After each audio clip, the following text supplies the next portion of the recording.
Hi friends, आज का जो हमारा लेक्चर है वो है एसिड बेस बैलेंस। यानी कि बॉडी के अंदर एसिड और बेस का जो बैलेंस है वो एक जगह पर बैलेंस रहना, उसका मेंटेन रहना।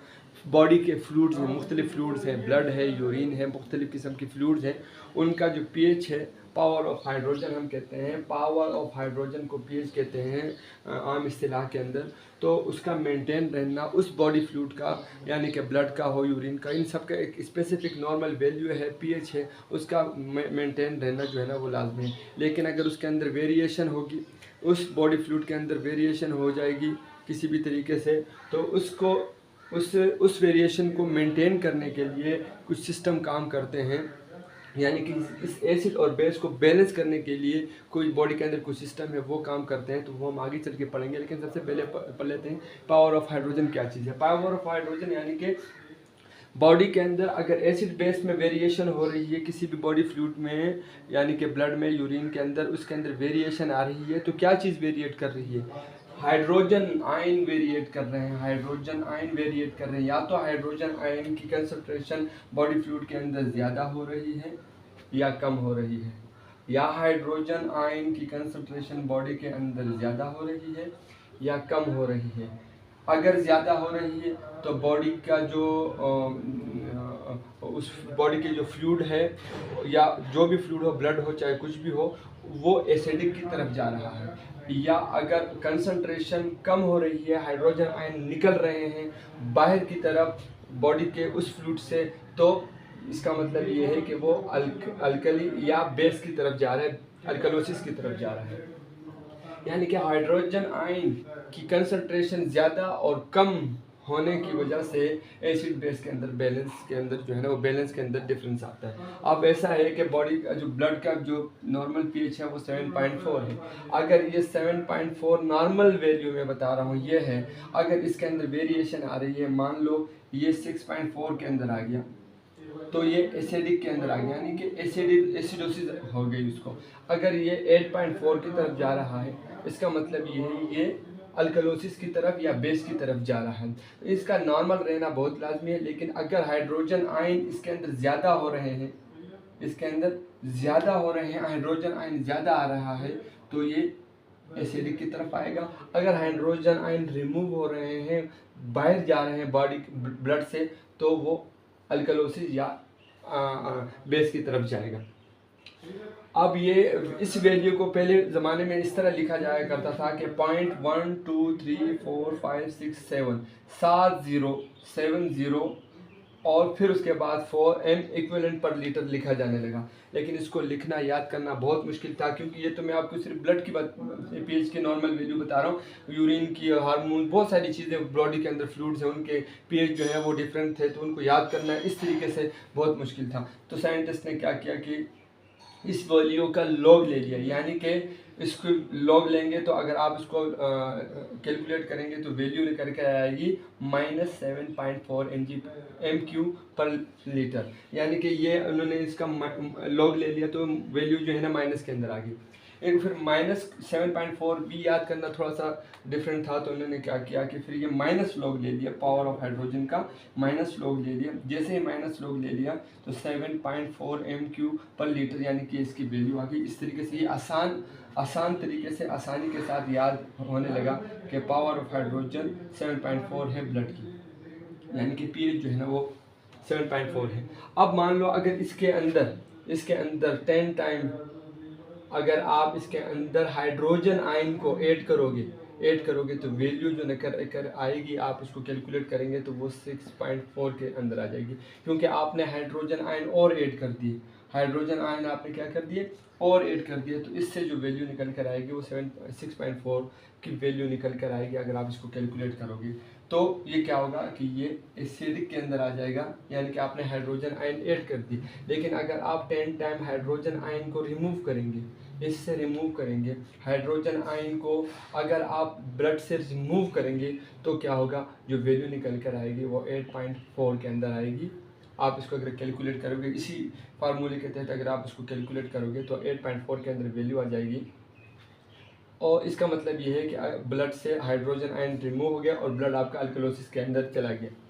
अब ये वेरिएशन यहाँ आ गई, ये वेरिएशन यहाँ आ गई। मान लो कोई एक बंदे का ब्लड था वो एसिडिक के अंदर आ गया, दूसरे बंदे का ब्लड था वो अल्कलोसिस के अंदर चला गया, बेस के अंदर चला गया, तो क्या करेगा, बॉडी के अंदर कुछ सिस्टम है, ऐसे सिस्टम है जो इनको वापस 7.4 में लाने के लिए काम करना शुरू कर देंगे। या तो हाइड्रोजन आयन को रिमूव करना शुरू कर देंगे ताकि एसिडिक से वापस नॉर्मल की तरफ आ जाए, या तो एक कॉल आ गई थी, अच्छा, या तो ब्लड जो है अगर उसके अंदर हमें क्या करना है, जैसे कि मैंने आपको बताया कि एसिडिक के अंदर अगर ब्लड आया हुआ है तो हमें हाइड्रोजन आयन को रिमूव करना पड़ेगा ताकि 7.4 की तरफ वैल्यू चली जाए। अगर वो वैल्यू जो है ना वो बहुत ज़्यादा हाइड्रोजन निकल गए हैं तो हमें हाइड्रोजन आयन को ऐड करना पड़ेगा ताकि वापस से जो है ना वो ब्लड 7.4 की तरफ आ जाए।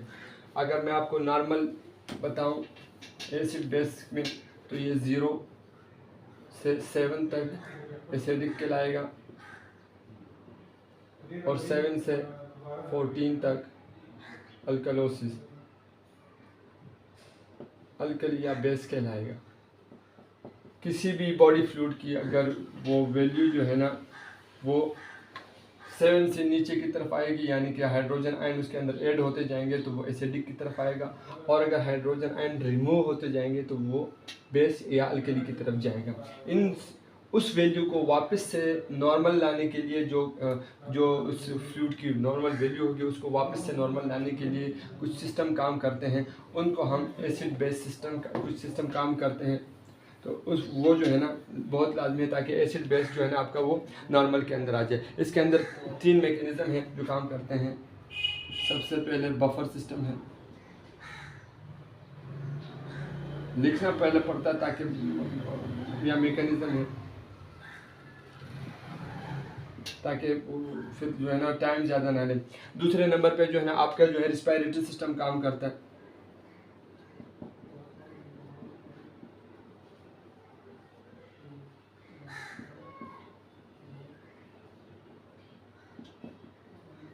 तीसरे नंबर पर जो है ना वो आपका रीनल सिस्टम काम करता है या मैकेनिज्म। तो ये कुछ सिस्टम है जो एसिड बेस को इन वैल्यू के अंदर, अगर वो जो मैं कह रहा हूँ कि वैल्यू अगर एसिड के अंदर आएगी या अल्कलोसिस के अंदर आएगी तो सबसे पहले जो अगर कोई सिस्टम काम करना शुरू करेगा तो वो होगा आपका बफर सिस्टम। दूसरे नंबर पर अगर कोई ये इससे ना हो पाया तो फिर रिस्पायरेटरी सिस्टम काम ट्राई करने की कोशिश करेगा कि मैं उस वैल्यू को नॉर्मल की तरफ लेकर आऊँ। और तीसरे नंबर पर जो बहुत इंपॉर्टेंट है और परमानेंट जो आपको सोल्यूशन कर देती है वो है रीनल सिस्टम। फिर रीनल सिस्टम क्या करेगा कि वो जो है ना या हाइड्रोजन आयन को ऐड या रिमूव करने की कोशिश करेगा ताकि वो नॉर्मल वैल्यू की तरफ आ जाए। तो अब हम इन सिस्टम के इन 3 सिस्टम के बारे में हम पढ़ेंगे, लेकिन आपको इतना तो समझ में आ गया कि पावर ऑफ हाइड्रोजन यानी कि किसी भी ब्लड फ्लूइड के अंदर अगर हाइड्रोजन आयन्स की कंसंट्रेशन में कमी या ज़्यादा होगी तो उसका पीएच जो है ना वो वेरिएट कर जाएगा। अगर ऐड बहुत ज़्यादा हो जाएंगे नॉर्मल वैल्यू से बहुत ज़्यादा आयन हाइड्रोजन आयन कंसंट्रेशन अगर ज़्यादा हो जाएगी तो वो एसिडिक की तरफ आ जाएगा। अगर हाइड्रोजन आयन रिमूव होते गए उस वैल्यू से, यानी कि ब्लड की वैल्यू, मैं ब्लड का इसलिए कहता हूँ बहुत आसान है, ईजी है, 7.4 है ब्लड का, अगर इसमें अगर आप ऐड करते जाएंगे हाइड्रोजन आयन तो वो एसिडिक की तरफ जाएगा, और अगर आप रिमूव करते जाएंगे हाइड्रोजन आयन तो वो अल्कलोसिस की तरफ जाएगा। फिर कुछ सिस्टम है जो इसको वापस 7.4 की तरफ लाने की कोशिश करेंगे, उनमें सबसे पहले बफर सिस्टम है, रिस्पायरेटरी सिस्टम है, और परमानेंटली जो है ना आपका रीनल सिस्टम है। इसके बारे में हम पढ़ते हैं, लेकिन पहले मैं बोर्ड पे कुछ लिख लूँ फिर आपको मैं समझाता हूँ कि ये सिस्टम किस तरीके से काम करते हैं। Thank you friend. जैसा कि मैंने आपको कहा था कि बफर सिस्टम जो है ना वो हमारा फर्स्ट मैकेनिज्म सिस्टम है। विद इन अ मिनट्स के अंदर ये काम करना शुरू कर देगा। जैसे ही आपके जो है ना पीएच में डिफरेंस आएंगी तो वेरिएशन आएंगी तो सबसे पहले जो सिस्टम काम करना शुरू करेगा वो बफर सिस्टम है। उसके बाद फिर जो है ना रिस्पायरेटरी सिस्टम है, फिर रीनल सिस्टम है। तो बफर सिस्टम आपका फर्स्ट जो है ना वो सिस्टम है जो एसिड बेस को मेंटेन करने के लिए आपका काम करना शुरू करेगा। अब इसमें भी जो है ना वो बाइकार्बोनेट बफर सिस्टम है, फास्फेट बफर सिस्टम है, प्रोटीन बफर सिस्टम है। तो ये सब चीज़ें, ये 3 चीज़ें ऐसी हैं जो आपकी जो है ना बॉडी फ्लूइड के अंदर अगर कोई कहीं पर भी जो है ना वो एसिड बेस के अंदर बैलेंस के अंदर जो है ना वेरिएशन आएगी, तो ये इनमें जो है ना कोई भी एक जो है ना वो सिस्टम काम करना शुरू कर देगा, ताकि आपकी जो है ना बॉडी फ्लूइड के अंदर जो है वो वापस से एसिड बेस के अंदर बैलेंस ला सके। अब सबसे पहले हम बात कर लेते हैं बाइकार्बोनेट की। जो मेजर सिस्टम है, सबसे ज़्यादा जो काम करता है बफर सिस्टम, वो है ये बाइकार्बोनेट। मेजर सिस्टम है बफर सिस्टम के अंदर, मेजर बफर सिस्टम कौन सा है आपका? बाइकार्बोनेट है। अब बाइकार्बोनेट की अगर आप फार्मूला देख लें तो आप H2CO3, ये बाइकार्बोनेट की जो है ना वो फार्मूला है। इसको जो है ना एक एंजाइम है जो बॉडी के अंदर मुख्तलिफ जगहों पर रहता है, उसको हम कहते हैं कार्बोनिक एनहाइड्रेज एंजाइम। CA से मैंने इसको यहाँ लिखा हुआ है, CA। कार्बोनिक एनहाइड्रेज एंजाइम क्या करता है कि इस वैल्यू को बीच के अंदर ब्रेक डाउन कर सकता है, ये तोड़ने का काम कर सकता है, यानी कि HCO3 और हाइड्रोजन आयन फ्री, आपको यहाँ पर जो हाइड्रोजन मिला वो इसको फ्री कर दिया। अब मान लो किसी भी तरीके से अगर आपका, मैं क्योंकि ब्लड की मिसाल ज़्यादा दे रहा हूँ, अगर ब्लड के अंदर आपकी जो है ना वो उसका जो pH है वो 6.4 के अंदर आ गया है, तो अभी हमें क्या करना चाहिए? इसका मतलब ये है कि इसके अंदर जो है ये जो हाइड्रोजन आयन की कंसंट्रेशन क्या हो गई है? ज़्यादा हो गई है। ये कंसंट्रेशन क्या हो गई है? ये ज़्यादा हो गई है। तो ये अगर बॉडी के अंदर कहीं पर भी जो है ना बाइकार्बोनेट होगा तो उसको जो है ना वो तोड़ देगा हाइड्रोजन इस तरीके से, जो HCO3 के अंदर और फ्री हाइड्रोजन के अंदर इसको तोड़ देगा, और बॉडी से जो है ना ये हाइड्रोजन आयन को रिमूव कर देगा। तो आपका ब्लड वापस से नॉर्मल की तरफ आएगा, 7.4 की तरफ। क्यों? कि यहाँ से इसने जो है ना इस एंजाइम की मदद से, कार्बोनिक एनहाइड्रेज एंजाइम की मदद से इस वैल्यू को ब्रेक डाउन कर दिया, तोड़ दिया, और आपकी जो हाइड्रोजन को फ्री कर दिया, और वो फिर जो है बॉडी से एस्केप हो जाएंगे। तो इसको ये सिस्टम इस तरीके से काम करता है कि आपका जो है ना बाइकार्बोनेट को वो ब्रेक डाउन करता है और हाइड्रोजन आयन को जो है ना वो बॉडी से रिमूव कर देता है। समझ में आ गई? जैसे ही वो रिमूव होना शुरू होगी तो आपकी जो 6.4 की वैल्यू है, यानी कि वो कम होती जाएगी, और एक वक्त आएगा कि नॉर्मल पे आ जाएगी। तो ये सबसे पहले जो है ना बाइकार्बोनेट एक ये काम करता है। मान लो अगर दूसरी तरफ अगर मैं आपको बात करूं, अगर आपका pH अल्कलोसिस की तरफ चला गया, यानी कि हाइड्रोजन आयन बहुत ज़्यादा रिमूव हो चुके हैं, तो कहीं पर भी अगर उसको हाइड्रोजन आयन मिलेंगे, वो क्या करेंगे? HCO के साथ इकट्ठा हो जाएंगे, उसको कंबाइन कर देंगे, और इस एंजाइम की मदद से दोबारा ये रिवर्स जो मैंने यहाँ पर ये टैग लगाया हुआ है, अगर इसको ये कार्बोनिक एनहाइड्रेज एंजाइम तोड़ सकता है तो इसको वापस से जोड़ भी सकता है, वापस से जोड़ेगा और इस फॉर्म के अंदर लेकर आ जाएगा, और हाइड्रोजन आयन की कंसनट्रेशन क्या हो जाएगी? ज़्यादा हो जाएगी। यहाँ पर 1 थी तो यहाँ पर 2 होगी। क्यों? कि कहीं से इसने जो है हाइड्रोजन आयन पकड़ के वापस से ब्लड के अंदर जो है ना वो क्या कर दिया? ऐड करना शुरू कर दिया। जैसे ही ऐड करना शुरू कर देगा तो क्या होगा कि आपकी जो बॉडी के अंदर जो ब्लड का जो pH है वो नॉर्मल की तरफ आएगा, यानी कि 7.4 की तरफ आना शुरू कर देगा। तो ये एक सिस्टम था बाइकार्बोनेट बफर सिस्टम, जो मेजर सिस्टम है, जो बहुत मेजर सिस्टम है बफर सिस्टम, वो इसके अंदर बाइकार्बोनेट इस तरीके से काम करता है कि ये तो या तो ये कार्बोनिक एनहाइड्रेज एंजाइम इसको तोड़ेगा और इसके अंदर हाइड्रोजन को फ्री करेगा, लेके जाएगा, या अगर हाइड्रोजन की ज़रूरत होगी तो कहीं से हाइड्रोजन उसके अंदर पकड़ कर इसके अंदर ऐड कर देगा इस एंजाइम की मदद से, और आपको ब्लड के अंदर जो है वो ऐड कर देगा, और आपकी जो है ना वो ब्लड के pH को नॉर्मल करने की कोशिश करेगा। तो ये एक बफर सिस्टम था। दूसरा मैं लिखता हूँ, फिर आपको मैं बताता हूँ। बफर सिस्टम में हम लोगों ने जो है ना वो बाइकार्बोनेट बफर सिस्टम जो मेजर सिस्टम था उसको हम तकरीबन पढ़ चुके हैं, किस तरीके से वो जो है ना एसिड बेस को बैलेंस करेगा। अब आइए दूसरे नंबर पे जो है ना फॉस्फेट बफर सिस्टम है, इसको समझने की कोशिश करते हैं। अल्टरनेट नाम अगर इसको हम आप देख सकें, कोई फार्मूला है उसको हम इस तरीके से लिखते हैं कि die sodium hydrogen phosphate, die sodium hydrogen phosphate NaPO4, sodium di hydrogen phosphate Na sodium hydrogen और फास्फोरस। यानी कि ये चीज़ें, ये दोनों चीज़ें क्या करती हैं कि बफर को pH को मेंटेन करने का काम करते हैं। किस तरह काम करती हैं?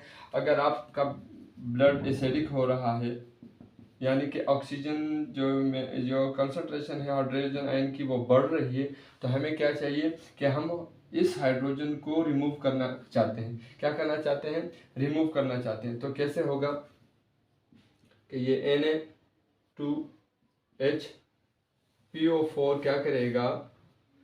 ब्लड में मौजूद ब्लड में मौजूद हाइड्रोजन आयन को इसके साथ मिला लेगा, इकट्ठा कर देगा, उसी जो है ना अब इस हालत में आ जाएगी ये NaH2PO4 के अंदर। और इसने क्या किया कि हाइड्रोजन आयन को जो ज़्यादा थी ब्लड के अंदर, उसकी कंसंट्रेशन ज़्यादा थी, इसने उस हाइड्रोजन आयन को यहाँ पर अपने साथ मिला के और इस फॉर्म में ला के बाहर कर दिया।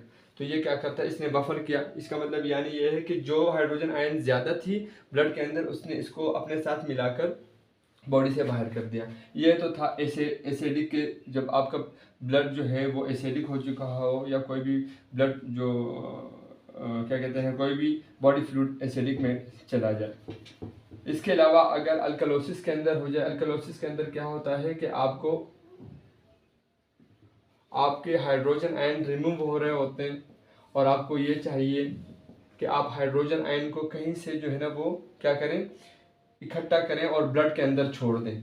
कहीं से आप हाइड्रोजन आयन को लेकर आएँ और ब्लड के अंदर छोड़ दें, ताकि ब्लड के अंदर जो है ना हाइड्रोजन आयन की कंसंट्रेशन ज़्यादा हो जाए। तो ये वाली जो जो जो जो मैंने लिखा हुआ है कि सोडियम डाइहाइड्रोजन फॉस्फेट क्या करेगा, यहाँ पर ये जो है ना वो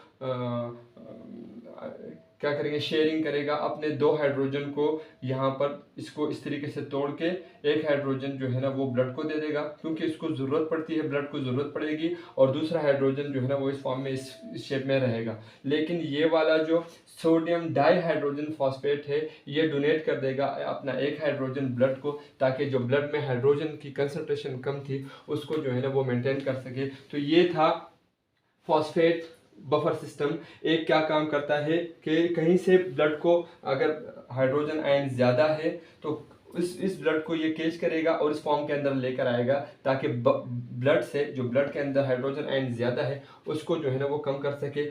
अगर अल्कलोसिस की सूरत में क्या होगा कि हाइड्रोजन आयन की ज़रूरत होगी, तो ये जो सोडियम डाइहाइड्रोजन फॉस्फेट है, ये क्या करेगा, अपना एक हाइड्रोजन ब्लड के अंदर छोड़ देगा, ताकि ये एसिड और बेस को बैलेंस में ला सके। तो ये था आपका दूसरा बफर सिस्टम। तीसरा, प्रोटीन किस तरीके से बफर करता है, इसको अभी हम समझने की कोशिश करते हैं। इसके लिए मैं पहले से लिख लूँ, फिर आपको बताता हूँ। आइए अब हम देखते हैं कि बफर सिस्टम में जो तीसरा इम्पोर्टेंट सिस्टम है जो एसिड बेस को बैलेंस करता है, वो है protein buffer system. Protein buffer system, protein किस तरीके से जो है ना वो पीएच को मेंटेन करता है, देखते हैं। प्रोटीन का अगर आप देखें तो वो एक अमाइनो एसिड से बनकर मिलके जो है ना वो प्रोटीन बनता है। अब अमाइनो एसिड का अगर आप स्ट्रक्चर देख लें तो वो किस तरीके से स्ट्रक्चर होता है कि यहाँ पर आर ग्रुप रहता है, एक एच ग्रुप रहता है, एक COOH ग्रुप रहता है, और NH2 रहता है, कार्बोक्सिल ग्रुप रहता है, और एक NH2 रहता है। अब ये किस तरीके से जो है ना वो बफर सिस्टम को जो है ना वो पीएच को जो है ना वो मेंटेन करते हैं।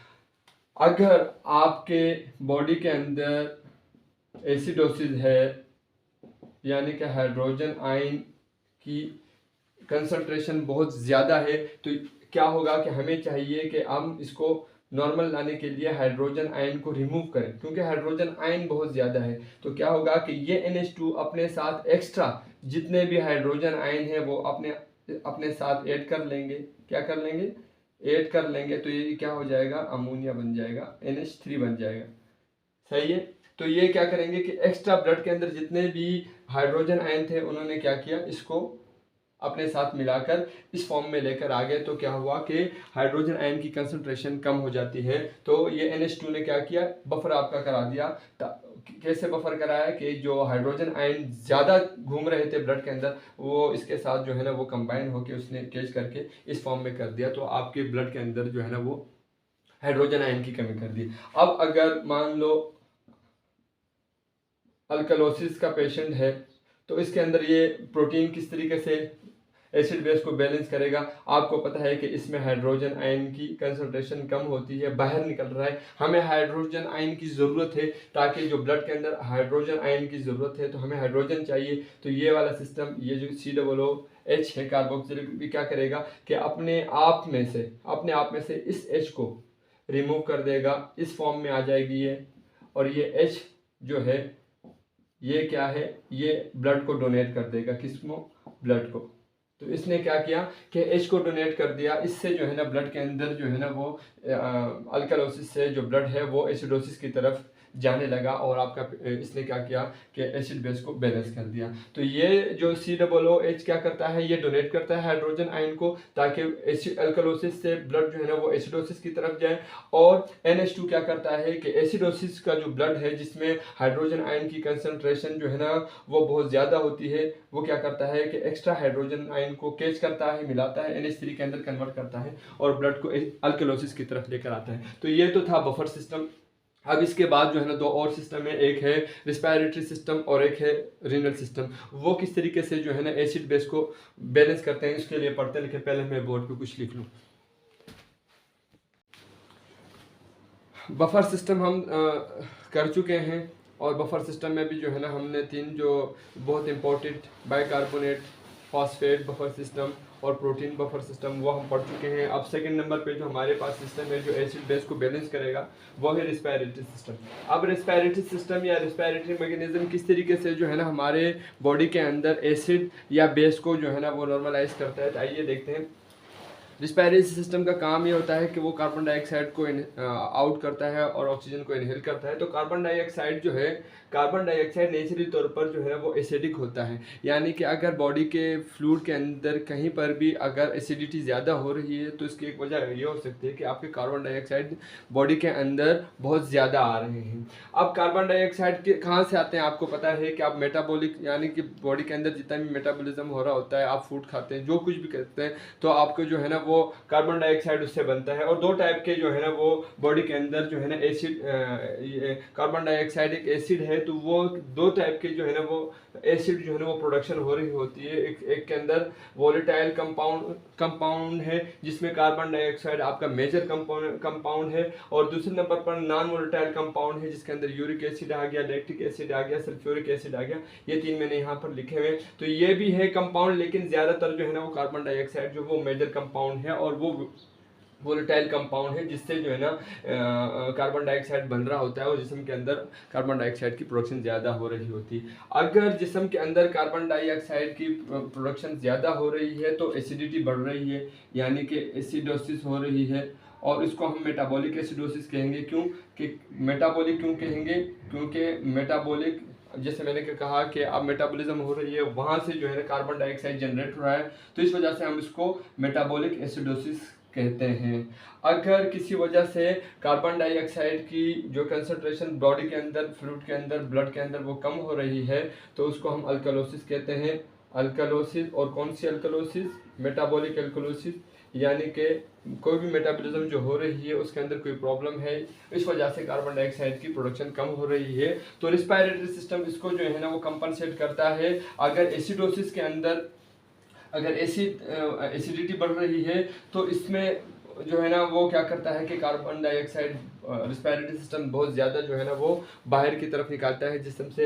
अगर कार्बन डाइऑक्साइड की कमी हो रही है, किसी वजह से प्रोडक्शन नहीं हो रही, मेटाबॉलिज्म उसकी सही नहीं हो रही, और जिस्म में कार्बन डाइऑक्साइड की ज़रूरत है ताकि वो जो अल्कलोसिस के अंदर पेशेंट है, बेस के अंदर पेशेंट है, उसको एसिडिक की ज़रूरत है, तो क्या करेगा रिस्पायरेटरी सिस्टम जो है कार्बन डाइऑक्साइड को वो ज़्यादा से ज़्यादा एक्सक्रिएट नहीं करेगा। अब ये सारा दोनों फंक्शन किस तरह काम करते हैं और ये किस तरीके से जो है ना वो ये काम करते हैं, पहले मैं बोर्ड पे थोड़ा लिख लेता हूँ, फिर मैं आपको समझाता हूँ कि कार्बन डाइऑक्साइड रिस्पायरेटरी सिस्टम किस तरीके से जो है ना वो इसको कंट्रोल करता है, एसिड बेस बैलेंस को और कार्बन डाइऑक्साइड को, ताकि जो है ना हमारा एसिड बेस की जो बैलेंस है वो बिगड़े नहीं। सबसे पहले हम देख लेते हैं कि मेटाबॉलिक एसिडोसिस के अंदर क्या काम करता है रिस्पायरेटरी सिस्टम। देखें जी, जैसे ही आपको मैं बताया कि अगर कार्बन डाइऑक्साइड की कंसंट्रेशन ज़्यादा हो रही होती है किसी भी वजह से, मेटाबॉलिज्म की वजह से, तो क्या होगा कि मेटाबॉलिक एसिडोसिस उसको कहते हैं। मान लो यहाँ पर जो है ना वो आपकी जो पीएच है वो अगर ब्लड पीएच है 7.4 है, उससे जो है ना वो कार्बन डाइऑक्साइड की ज़्यादती की वजह से आपका जो पीएच है वो ये 6 पॉइंट पे आ गया है।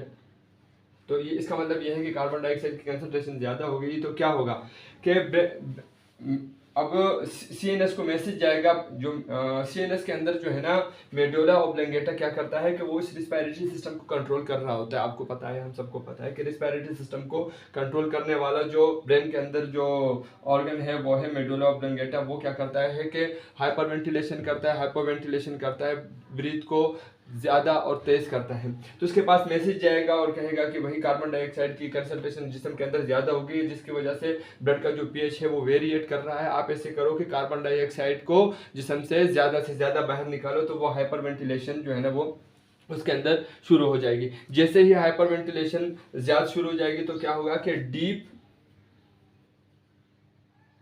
और इसके अलावा जो है ना फास्ट ब्रीथिंग शुरू हो जाएगी, फास्टर ब्रीथिंग शुरू हो जाएगी। डीप और फास्ट ब्रीथिंग लेगा ताकि कार्बन डाइऑक्साइड जिस्म से ज़्यादा रिमूव होंगे। तो अगर जिस्म से ज़्यादा कार्बन डाइऑक्साइड रिमूव होंगे तो क्या होगा कि कार्बन डाइऑक्साइड की कंसंट्रेशन जिस्म के अंदर क्या होगी, कम होगी। और अगर ये कम होगी तो क्या होगा कि आपका जो एसिडिक मेटाबॉलिक एसिडोसिस के अंदर जो है वो फर्क आएगा और पीएच जो है वो नॉर्मल की तरफ जाना शुरू कर देगा। तो ये था रिस्पायरेटरी सिस्टम किस तरीके से जो है ना मेटाबॉलिक एसिडोसिस को कंट्रोल करता है। ब्रेन को मैसेज सीधा ब्रेन को मैसेज जाएगा, ब्रेन के एरिया मेडुला ऑब्लोंगेटा वो कहेगा लंग्स को कि भाई ज़्यादा से ज़्यादा हाइपर वेंटिलेशन करो ताकि जो है ना कार्बन डाइऑक्साइड की जिस्म से एक्सक्रिएशन हो ज़्यादा हो, ताकि जो है ना जो ब्लड वेरिएट कर चुका है एसिड की तरफ वो जो है नॉर्मलाइज की तरफ चला जाए। तो ये तो था आपका जो है ना वो मेटाबॉलिक एसिडोसिस।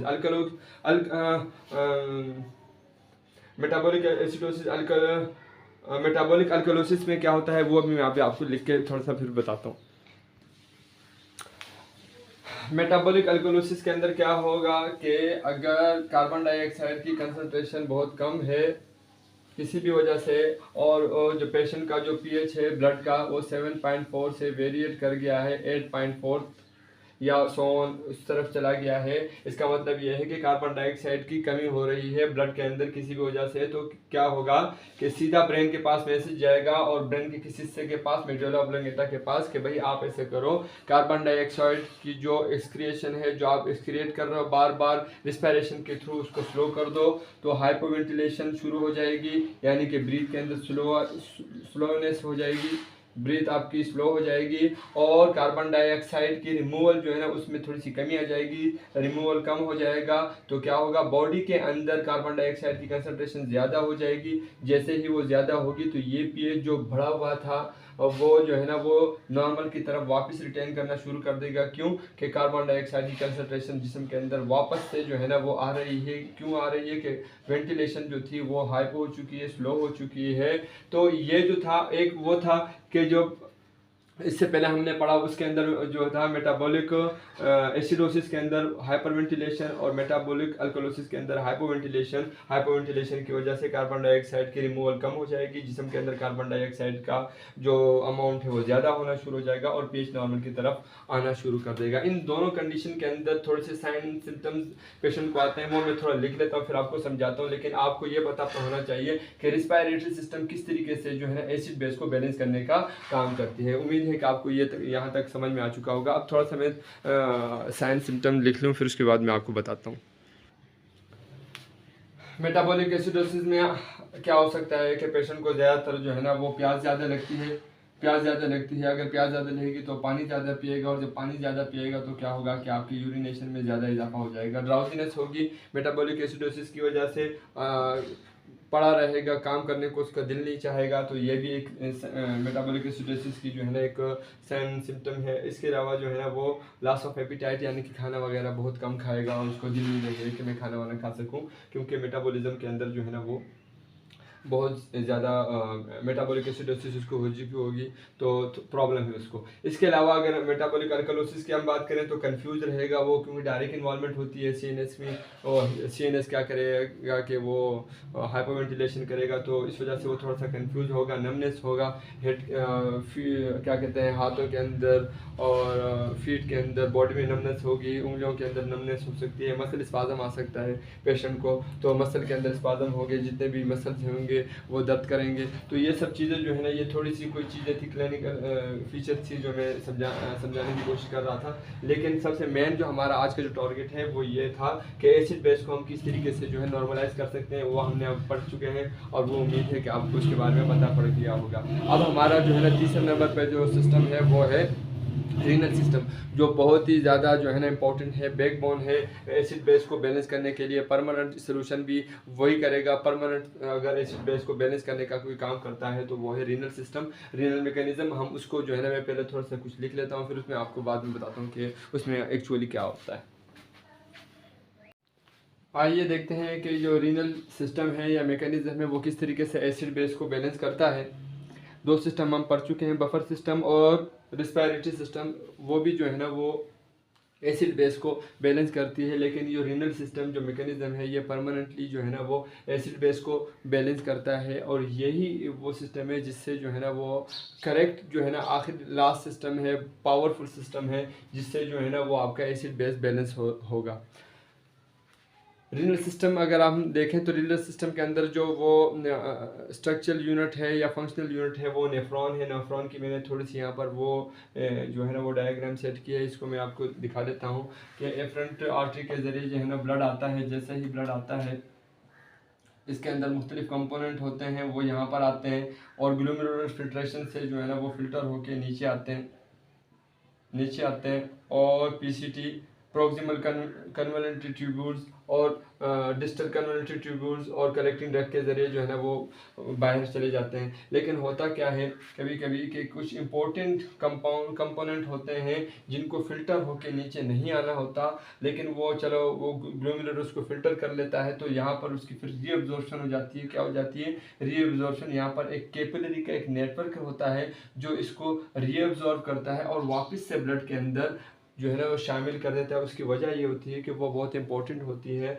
और मुख्तलिफ चीज़ें ऐसी होती हैं कि जिनको फ़िल्टर होकर नीचे नहीं आना चाहिए था, लेकिन चलो वो आ गए। लेकिन दोबारा यहाँ पर उसकी रीअब्जॉर्प्शन हो जाती है। यहाँ पर कैपिलरी नेटवर्क होता है, कैपिलरी नेटवर्क वो इसको दोबारा से जो है ना वो कैच कर लेते हैं और बॉडी के मेन सिस्टम ब्लड जो है ना ब्लड के मेन सिस्टम में उसको जो है ना शामिल कर देते हैं। ये जो है ना पीसीटी, प्रॉक्सिमल कन्वोलेंटेड ट्यूब्यूल के अंदर जो है ना वो मेजरली यहाँ पर क्या हो रहा होता है कि एसिड बेस का जो बैलेंस है वो यहाँ पर होता है। वैसे तो ये पूरे नेफ्रॉन के अंदर जो डिस्टल कन्वोलेंटेड ट्यूब्यूल है, कलेक्टिंग डक्ट है, ये यहाँ सब में जो है ना वो कहीं ना कहीं पर जो है ना वो एसिड बेस बैलेंस का जो प्रोसेस चल रहा होता है। लेकिन जो है ना मेजर अगर हम देखें तो यहाँ पर जो पीसीटी है यहाँ पर ही जो है ना प्रॉक्सिमल कन्वोलेंटेड ट्यूब्यूल के अंदर ही जो है एसिड बेस का बैलेंस चल रहा होता है। आइए मैं आपको थोड़ा सा आगे चल के तो बता दूं। मैं इसी पोर्शन को ले रहा हूँ जहाँ पर मेजर जो है ना वो क्या हो रहा है, ये एसिड बेस बैलेंस हो रहा है। मैं इस पोर्शन को ले लेता हूँ, सिर्फ इस पोर्शन को, ब्लड और ट्यूब्यूल्स और इस सेल को। ये जो बीच के अंदर जो ये आप देख रहे हैं ये सेल है, जो ये सेल बनी हुई है, इसको मैं ले लेता हूँ। ये किसी न किसी सेल से बनी हुई होती है। ये देखें, एक ये मैंने ड्रॉ की, ये ब्लड है, जो ये पोर्शन है जो ब्लड के अंदर जो है ना वो कंपोनेंट आ रहे हैं। दूसरे नंबर पर जो ये मैं ड्रा कर रहा हूँ, इस सेल को ड्रा कर रहा हूँ, ये किसी न किसी सेल से बना हुआ होगा। मान लो ये वो सेल है,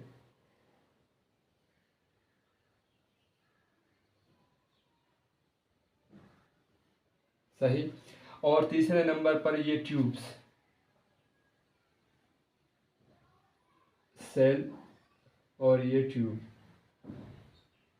ये तीन चीज़ें। यहाँ पर ब्लड आता है, यहाँ पर उसकी फिर जो है ना वो प्रोसेस होती है एक्सचेंज की, और वो फिर जो है ना वो ब्लड के अंदर वो चीज़ शामिल हो जाती है जिस चीज़ की वापस ज़रूरत होती है तो वो ब्लड के अंदर ऐड हो जाती है। अगर ज़रूरत नहीं होती तो ब्लड ये वापस भी जो है ना एक कैपेबिलिटी रखता है कि इसको एब्जॉर्ब ना करे।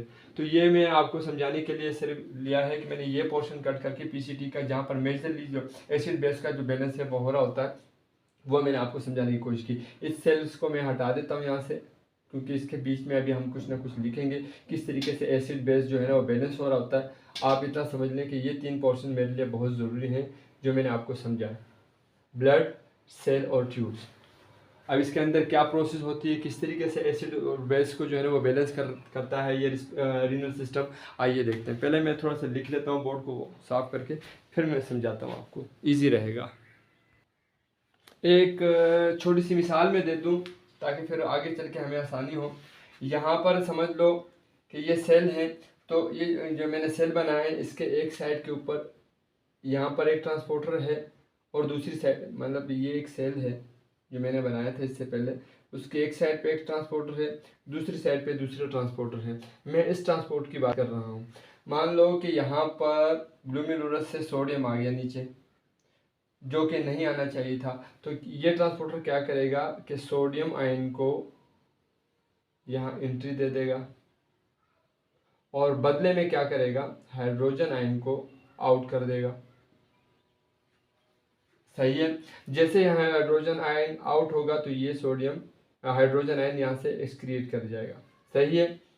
लेकिन ये उस सूरत में होगा कि ब्लड के अंदर या सेल के अंदर एसिडिक एनवायरनमेंट थे, हाइड्रोजन आयन की कंसंट्रेशन ज़्यादा थी, तब जाके ऐसा हुआ कि उन्होंने सोडियम आयन, क्योंकि इलेक्ट्रोलाइट्स था, ये हमारे लिए ज़रूरी था, इसको अंदर किया और बदले में हाइड्रोजन आयन को दिया ताकि जो है ना वो एक्सक्रिएट बाहर चला जाए। तो ऐसा ही प्रोसेस हो रहा होता है पूरे रीनल सिस्टम के अंदर। जो कुछ चीज़ दे रही होती है, कुछ ले रही होती है, हाइड्रोजन आयन कभी अंदर आएंगे कभी बाहर जाएंगे, वो सारा समझाने के लिए। लेकिन ये इसको मैं कट करता हूँ, इनको मैं थोड़ा सा यहाँ पर बड़ा लिख लेता हूँ, ज़्यादा स्पेस में लिख लेता हूँ ताकि आपको सही तरीके से समझ में आ जाए। लेकिन ये समझाने का ये मतलब था कि ऐसा आपको जो फिगर बना के मैंने ड्रॉ की है, इसका जो है ना वो कंसेप्ट क्लियर हो जाए कि अभी हम यहाँ पर जो कर रहे हैं वो असल में इस एरिया में, जो पीसीटी के एरिया में ही वो सारी एक्सचेंजेस हो रही होंगी, जिससे जो है ना एसिड बेस बैलेंस हो रहा होगा। आइए देखते हैं। मैंने आपको 3 पोर्शन करके बताए थे पीसीटी के अंदर कि एक ब्लड का है, सेल का है, ट्यूब का है। तो ये मैंने आपको समझा दिया था कि ये 3 पोर्शन है जहाँ पर जो है ना मेजरली जो है ना वो रीनल सिस्टम क्या करता है, पेज को नॉर्मलाइज करने की कोशिश करता है, यानी कि एसिड बेस को बैलेंस करने की कोशिश करता है। अब क्या होता है कि समझ लीजिए ब्लड के अंदर हाइड्रोजन आयन की कंसंट्रेशन ज़्यादा हो गई, यानी कि एसिडोसिस के अंदर पेशेंट आ गया। तो हम क्या चाहते हैं, हाइड्रोजन आयन रिमूवल चाहते हैं, इसकी कमी चाहते हैं ब्लड के अंदर। कैसे होगा कि ये यहाँ पर पहुँचे, हाइड्रोजन आयन किसी तरीके से ट्यूब के अंदर पहुँचे और ट्यूब के ज़रिए से फिर ये बाहर एक्सक्रिएट हो जाए। समझ में आ गई, हमारा टारगेट ये है कि हाइड्रोजन आयन यहाँ पर आ जाए। इसके लिए क्या करना पड़ेगा, देखिए पेशेंट एसिडोसिस के अंदर है, हाइड्रोजन आयन की कंसंट्रेशन ज़्यादा हो चुकी है। तो हमने बफर सिस्टम के अंदर पढ़ा था बाइकार्ब क्या करता है, हाइड्रोजन आयन को कैच करता है, पिलाता है। हाइड्रोजन आयन इससे मिले किस एंजाइम की मदद से, सीए एंजाइम की मदद से, कार्बोनिक एनहाइड्रेज एंजाइम की मदद से। H2CO3 के अंदर कार्बन, इसने हाइड्रोजन को कैच कर लिया, लेकिन ये इस मेम्ब्रेन को क्रॉस नहीं कर सकता, इसको भी अपने आप को तोड़ना पड़ेगा। 2 चीज़ों के अंदर चला गया ये H2O CO2 कार्बन डाइऑक्साइड। अब ये इस मेम्ब्रेन को क्रॉस कर सकता है, ये इस मेम्ब्रेन को क्रॉस कर सकता है। आपके पास सेल के अंदर CO2 H2O आ गया, दोबारा से ये मिले H2CO3 के अंदर। हमें क्या चाहिए, हमें हाइड्रोजन आयन को वहाँ लेकर जाना है, ब्रेक डाउन हो जाएगी किस एंजाइम की मदद से, कार्बोनिक एनहाइड्रेज एंजाइम की मदद से। HCO3 और हाइड्रोजन आयन, हाइड्रोजन आयन यहाँ एक ट्रांसपोर्टर है, सोडियम हाइड्रोजन आयन, सोडियम अंदर आया, हाइड्रोजन आयन बाहर चला गया, बाहर जैसे गया फिनिश, बॉडी से बाहर। ये प्रोसेस चलती रहेगी इसी तरीके से। सोडियम अंदर आ चुका है, तो सोडियम आयन जैसे ही अंदर आएगा तो यहाँ पर एक और ट्रांसपोर्टर उसको दिखाई देगा। कौन सा ट्रांसपोर्टर होगा, वो सोडियम पोटाशियम ट्रांसपोर्टर होगा। सोडियम अंदर आएगा क्योंकि इलेक्ट्रोलाइट से हमारे को इसकी ज़रूरत पड़ेगी, पोटाशियम ये डोनेट कर देगा। पोटाशियम, क्योंकि मैंने कहा था कोई भी ट्रांसपोर्टर एक चीज़ देगा दूसरी लेगा, तो पोटाशियम उसने डोनेट कर दी सेल को। अब हम चाहते हैं यार ये पोटाशियम भी बहुत ज़रूरी है, हम नहीं चाहते इसको लूज़ करना, तो क्या होगा, यहाँ पर एक चैनल नज़र आते हैं, पोटाशियम चैनल इसको वापस रीअब्जॉर्ब कर देंगे और पोटाशियम आपके ब्लड के अंदर वापस आ। समझ में आ गई। रह गई बात बाइकार्ब की, तो बाइकार्ब क्या होगा, वो भी यहाँ पर एक ट्रांसपोर्टर है, क्लोराइड ट्रांसपोर्टर। तो यहाँ पर ब्लड जो है ना वो क्लोराइड दे देगा सेल को और बाइकार्ब को अपने बाइकार्ब ले लेगा। क्यों? इसने दोबारा जाके एक हाइड्रोजन को अपने साथ कैच करना है और ये सारा प्रोसेस करना है, बाहर करना है। तो जैसे ही ये अंदर आएगा तो क्लोराइड क्या होगा, डोनेट कर देगा सेल को। हम चाहते हैं ये भी जो है ना वो इम्पोर्टेंट है। तो यहाँ पर एक और चैनल, क्लोराइड चैनल की मदद से ये वापस एंट्री कर लेगा ब्लड के अंदर। समझ में आ गया किस तरीके से बाइकार्ब ने हाइड्रोजन आयन को इस एंजाइम कार्बोनिक एनहाइड्रेज एंजाइम की मदद से जो है ना वो मिलाया, फिर दो H2O के अंदर और कार्बन डाइऑक्साइड के अंदर उसको ब्रेक डाउन हुई, दोनों यहाँ पर आए, दोबारा वापस मिले, दोबारा उनकी कार्बोनिक एनहाइड्रेज एंजाइम की मदद से उसको तोड़ना पड़ा, हाइड्रोजन आयन ट्यूब को दिया, ट्यूब ने इसको बाहर किया और बाइकार्ब जो है ना वो वापस से अंदर आया, क्लोराइड सेल को दिया, सेल ने हमें ज़रूरत थी ब्लड को, वापस से अपने चैनल के ज़रिए वापस से अंदर आया, यहाँ पर हाइड्रोजन आयन बाहर किया था, सोडियम आयन अंदर आया, sodium ion sodium potassium channel के ज़रिए जो है ना वो सोडियम अंदर आया, पोटेशियम सेल को दिया, हमें पोटेशियम की दोबारा ज़रूरत थी, अपने चैनल से वापस अंदर की तरफ आया। तो इस तरीके से जो है ना वो एसिडोसिस को ये रीनल सिस्टम क्या करता है, वो कवर करता है, कैप्चर करता है, ताकि किसी तरीके से हमारे जो है ना वो एसिड बेस बैलेंस में है। इसमें कुछ और बातें हैं मैं करने की कोशिश करता हूँ, लेकिन पहले थोड़ा सा मिटा दूँ।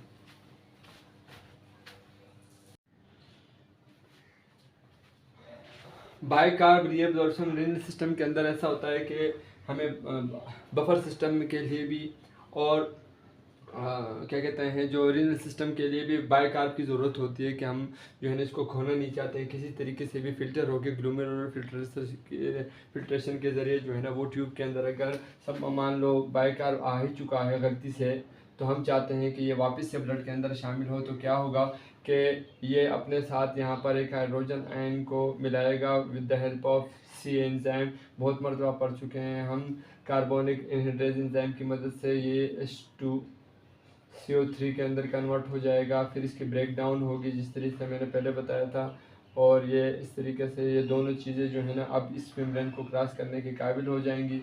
जैसे ही CO2 H2O2 आएंगे, दोनों एक दूसरे के साथ मिलेंगे, दोबारा से H2CO3 बन जाएगा और H2CO3 H के अंदर और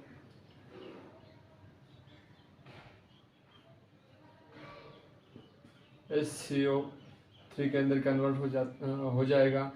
अब ये जो है ना वापस से यहाँ पर ट्रांसपोर्टर है, उसकी मदद से जो है ना बाहर चला जाएगा, हाइड्रोजन आयन बाहर चला गया, सोडियम आयन अंदर आ गया। अगर ये आयन हमें ज़रूरी होगा तो यहाँ पर एक और ट्रांसपोर्टर है, उसकी मदद से अंदर आ जाएगा, अगर ज़रूरी नहीं होगा तो यहाँ पर चैनल प्रेजेंट रहते हैं, उससे बाहर चला जाएगा। अब हमें इस CO3 की ज़रूरत है, तो ये यहाँ पर जो है ना, जैसे कि पिछली मरतबा में हमने कहा था कि यहाँ पर इसका एक ट्रांसपोर्टर प्रेजेंट रहता है, वो इस ट्रांसपोर्टर की मदद से सीधा ब्लड के अंदर आ जाएगा और बदले में जो है ना वो क्लोराइड को दे देगा। क्लोराइड वापस से अगर ज़रूरत हुआ तो चैनल के ज़रिए वापस से ब्लड के अंदर शामिल हो जाएगा। जैसे ही HCO3 ब्लड के अंदर आएगा तो ये बफर सिस्टम के लिए बहुत लाजमी है। तो ये बाइकार्ब की रीअब्जॉर्प्शन भी जो है ना एक आसान सी एक बहुत ही मेथड था, तो मैंने कहा मैं आपको इसके बारे में थोड़ा सा समझा दूं। तो इस तरीके से रीअब्जॉर्प्शन जो है ना बाइकार्ब की होती है, अगर गलती से वो ट्यूब के अंदर जो है ना वो बाइकार्ब आ जाए। समझ में आ गई आपको? अमोनिया जो है ना वो एक इम्पोर्टेंट रोल प्ले करता है पीएच को मेंटेन करने के लिए। अमोनिया क्या करता है, अपने आप के साथ जो है ना वो किसी भी हाइड्रोजन आयन को मिला के जो है ना वो बाहर निकालता है बॉडी से। और अगर बॉडी के अंदर हाइड्रोजन आयन की कंसंट्रेशन ज़्यादा होगी तो अमोनिया भी आपके लिए हेल्पफुल होगा कि वो उस एसिडिक इन्वायरमेंट को जो है ना वो इसका जो पीएच है उसको नॉर्मलाइज करने की कोशिश करता है। किस तरीके से करता है? ग्लूटामीन ये एक अमाइनो एसिड की एक फॉर्म है। ये क्या करता है कि अमाइनो एसिड क्या करता है, वो आपको एनर्जी प्रोवाइड करता है, सेल को एनर्जी प्रोवाइड करता है, सेल के लिए बहुत ज़रूरी है। तो ये एक अमाइनो एसिड है। ग्लूटामाइन ईजिली जो है ना वो इस मेम्ब्रेन को क्रॉस करके सेल के अंदर आ जाती है for the purpose of energy, और ये डी अमाइनेशन यहाँ पर हो जाती है, यानी कि इसकी ब्रेक डाउन हो जाती है, ताकि इससे अमोनिया और ग्लूटामेट जो है ना वो बदले में मिले। तो ग्लूटामेट जो है ना वो एनर्जी प्रोसेस में इस्तेमाल हो जाती है, और अमोनिया आपको पता है ये एक गैस होती है। ये क्या करेगी कि गैस जो है ना वो किसी भी मेम्ब्रेन को आसानी से क्रॉस कर सकती है। तो वो ये वाली मेम्ब्रेन, जो ट्यूब वाली मेम्ब्रेन है, इसको क्रॉस करके ट्यूब के अंदर आ जाएगी, और यहाँ पर अगर हाइड्रोजन आयन प्रेजेंट होंगे तो उसको जो है ना वो कैच कर लेगी, और वो जो है ना वो कन्वर्ट हो जाएगा NH4 के अंदर। अब अमोनियम जो जब ये बन जाएगा तो ये फिर जो है ना ये वापस से जो है ना इस मेम्ब्रेन को क्रॉस नहीं कर सकती, लेकिन NH3 इसको क्रॉस कर सकती है। एक दफ़ा अगर ये अमोनियम के अंदर कन्वर्ट हो जाता है तो वापस से जो है ना वो NH3 के अंदर कन्वर्ट नहीं हो सकता। उसके साथ साथ ये क्या होता है, बाहर निकलने के लिए अपने साथ एक क्लोराइड को भी जो है ना वो ऐड कर लेता है। क्लोराइड भी जो है ना इसके अंदर ऐड हो जाता है। तो ये अमोनियम क्लोराइड जो है ना वो बॉडी से एक्सक्रिएट हो सकता है। तो ये अमोनिया क्या करता है कि ये हेल्पफुल होता है कि एसिडिक इन्वायरमेंट को जो है ना वो नॉर्मलाइज करने के लिए, ताकि बॉडी से जो है ना हाइड्रोजन आयन की कंसंट्रेशन को वो बाहर कर सके। तो ये भी थोड़ा सा समझाना था। ये एसिड बेस बैलेंस को पूरा जो मैंने ये प्रोसेस आपको समझाया है, एसिड और बेस को किस तरीके से ये बैलेंस करता है। पहले हमने बफर सिस्टम पढ़ा, फिर रिस्पायरेटरी सिस्टम पढ़ा, अब रीनल मैकेनिज्म हमने पढ़ा है, किस तरीके से जो एसिड बेस को वो क्या करता है, ये मेंटेन करने की कोशिश करता है पीएच को। तो इस लेक्चर में अगर मुझसे कहीं कोताही हुई हो, गलतियाँ हुई हो, तो लाजमी आप मेंशन कीजिएगा, और दीगर वीडियो बनाने के लिए मुझे मौका दीजिएगा। मैं कमेंट्स के अंदर ही मुझे जो है ना थोड़ा सा आप लिख सकते हैं कि यहाँ पर ये गलती हुई है, यहाँ पर ये गलती हुई है। हो सकता है कभी कभी कुछ चीज़ लिखने में भूल जाता हूँ, कुछ चीज़ कहना में भूल जाता हूँ, कभी कभी वो फ्लक्चुएशन होती है वर्ड्स की, तो हो सकता है कि कहीं ना कहीं गलती आ जाती है मुझसे। तो इसके लिए आप मेरी रहनुमाई किया करें, मुझसे जो है ना वो आप शेयरिंग कर सकते हैं मेरी कोई भी कोताही या गलती को। बहुत बहुत शुक्रिया। मेरे चैनल को सब्सक्राइब कीजिएगा, और मेरे जितने भी लेक्चर हैं उनको जो है ना आप देखें, उसके अंदर अगर कमी या बेशी होगी तो आप उसको काइंडली मेरे साथ ज़रूर शेयर कीजिएगा। बहुत बहुत शुक्रिया।